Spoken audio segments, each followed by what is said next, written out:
If you're watching this, chances are things have gotten really hard between you and your spouse. Maybe there was betrayal. Maybe things just slowly eroded over the years. Maybe it's not explosive, just distant, disconnected, and done. Either way, you've both agreed it's time to divorce. And whether you realize it or not, that agreement, that shared decision is already half the battle. So first, take a breath, because getting to that point, that takes courage. But now comes the most important part. What you do next determines everything. Do you lawyer up like everyone says? Do you throw up walls, dig in, and start fighting for every penny and every weekend? Because here's what happens when you do that. The fights escalate, the lawyers take over, the process drags out for months, sometimes years, and the cost tens of thousands of dollars and your peace of mind. So what if today you made a different kind of decision?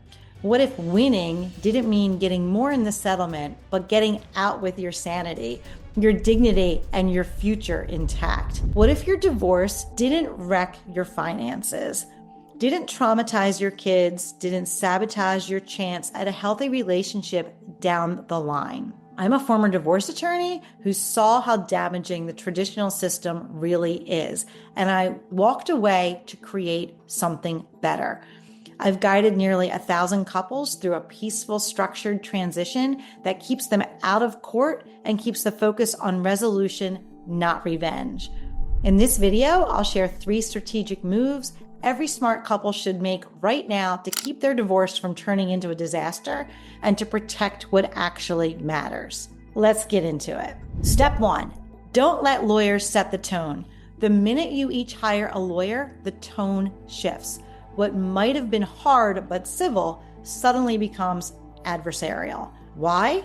Because the legal system is built to protect each of you from each other, not to protect what you built together. Your lawyer's job is to get you the best possible outcome, which sounds great until it turns your divorce into a zero-sum game. One win for you is seen as a loss for them, and when you're both operating from fear and protection mode, no one actually wins.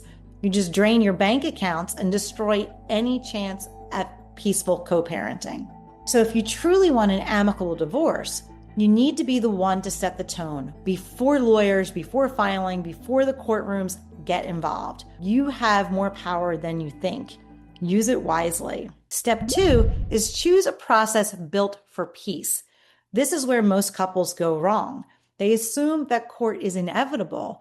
They assume mediation is weak or only works if you're best friends, and neither is true. Here's the catch. Not all mediation is created equal. Random court-appointed mediation or Googling a local name won't get you the structured outcome you actually need. That's why I built something different. My team and I use a step-by-step process designed for couples who are done, but still care about doing this with integrity. We guide you through everything: property and asset division, parenting schedules, support, future planning, all of it. We hold the structure. We manage the tension. We ensure everything is legally enforceable, financially fair, and emotionally grounded. Because it's not just about paperwork, it's about your future. And the way this chapter ends will shape how the next one begins. And step 3, protect the parts of your life you still care about. You may not want the marriage anymore, but there are still things worth protecting. Your kids, your mental health, your reputation, your ability to co-parent without dread, your finances, retirement, your home. You've spent years, maybe decades, building a life. Don't let a broken system burn it to the ground. I've seen couples spend more on legal fees than they did on their wedding. I've seen parenting plans that feel like punishments. I've seen people so emotionally wrecked by the process that they couldn't trust anyone for years. But I've also seen the opposite. I've seen couples who deeply disagreed, who were hurt, angry, done, walk away with a signed agreement, clarity, and the ability to sit together at a child's graduation. That's not luck. That's the result of the right process. So if you're facing divorce, here's what I want you to remember. You don't need to be best friends. You don't need to agree on everything. You don't even need to like each other right now. But if you both agree the marriage is over and you both want to move forward without destroying everything in the process, there's a better way. My team and I have guided nearly 1,000 families through divorce using a structured, guided process that replaces chaos with clarity and courtrooms with real human resolution. If you want to learn how that process works and whether it's right for you, I explain it step by step in a free 15-minute training linked below. And if you want to learn the 5 things you should do before filing for divorce, watch this video next.